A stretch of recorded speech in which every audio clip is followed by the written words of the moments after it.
Hello guys, welcome back to my channel. আজকে আমি বানাতে চলছি সুজি দিয়ে সরু চাকুলি। তো প্রথমে আমি সুজিগুলোকে একটু জল দিয়ে ভিজিয়ে রাখবো। সুজিগুলো ভিজে গেলে তাতে দিয়ে দেব কিছু গুড়, তোমরা চাইলে চিনি ব্যবহার করতে পারো।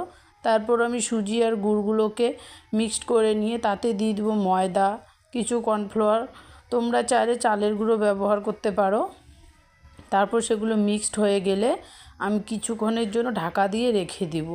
ঢাকা দিয়ে রেখে তাতে দিয়ে দেব বেকিং সোডা, বেকিং পাউডার, তোমরা স্বাদের জন্য একটু লবণ ইউজ করতে পারো, আমি লবণ ইউজ করিনি।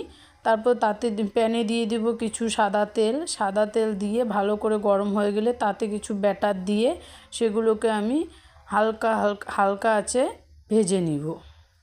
তোমরা চাইলে এর ভিতরে খিরসাও ব্যবহার করতে পারো, পুর ব্যবহার করতে পারো, বাট আমি পুর ব্যবহার করিনি।